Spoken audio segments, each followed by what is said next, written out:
Alors, on est à la station Total de Martigues, qui est bloquée par les camarades en lutte de Total Lamed, le port pétrolier, les Nexis et la centrale de Gardanne.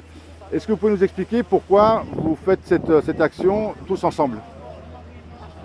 Voilà, alors déjà, le but de l'action, c'est un truc qui a été initié il y a une semaine maintenant, parce que c'est venu de la Fédé aussi, où on commence à s'attaquer à la marque Total, parce que tout ce qui va rester en France, une fois qu'il n'y aura plus d'industrie chez Total, ça sera sa marque.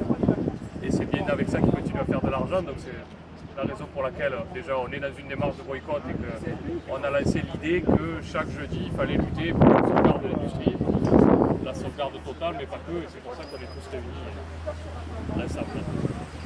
Voilà, oui, il y a une vraie résonance à tous travailler ensemble, on est tous soit issus de l'industrie, soit issus du port, soit issus des nouvelles technologies, même si on est dans des univers différents. On voit bien qu'on a tous un intérêt à lutter ensemble pour la sauvegarde de notre emploi, parce qu'on est tous imbriqués, hein, le tissu industriel, et c'est pas qu'une entreprise isolée de part et d'autre, c'est bien un ensemble d'endroits interconnectés, et il y a une raison en permanence de lutter ensemble, pour faire en sorte de mutualiser les combats déjà, ça sera nombreux, ça aura de force pour faire passer le message, et ensuite on voit bien que tout est dans l'industrie. Rien de nos industriels, c'est dans la case de l'emploi. Donc on est tous touchés, chacun à notre échelle. Je crois que mon camarade a bien résumé la situation. Nous, on est au port pétrolier à La Vera. On dépend directement des hydrocarbures qui sont faites à Total, à Ineos, à Esso et les raffineries de la région.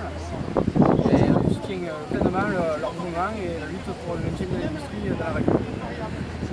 Voilà, une peut-être Nexis. Pourquoi la convergence? Parce que d'abord il y a un mix énergétique que je pense indispensable. Et pour nous donc ça a du sens d'être ensemble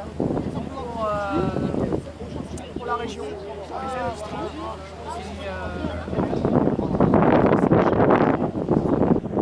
Nicolas de la centrale de Gardanne. Donc, les camarades de Longy, on est en lutte pour le maintien de l'emploi et la création de nouveaux emplois sur le département en particulier. On se bat contre la désindustrialisation. On sait que chaque emploi est lié, les emplois industriels autant que les emplois dans les services publics, autant dans la santé que dans l'ensemble des services publics.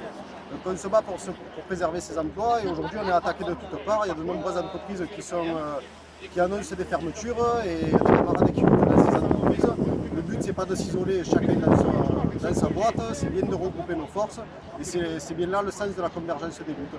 On y est inscrit depuis le début pour la centrale de Gardanne, on continue à y être, même si aujourd'hui nous le projet biomasse qui nous garantit des emplois est censé le faire, en tout cas il est en cours de réalisation et c'est pas pour autant qu'on va abandonner les camarades, de toute façon on est liés à eux. Il y a une question qui a été abordée, le mix énergétique. Parce qu'il ne suffit pas de parler de transition énergétique, il faut savoir aussi de quoi on parle. Le mix énergétique, c'est bien de prendre en compte l'ensemble des moyens de production d'énergie, que ce soit pour l'électricité ou pour le reste. Avec le pétrole, c'est la même chose, c'est une énergie. On a besoin de l'ensemble des énergies disponibles pour arriver à faire fonctionner le pays. Et c'est pour ça qu'on a besoin de l'ensemble de ces énergies. Super, merci.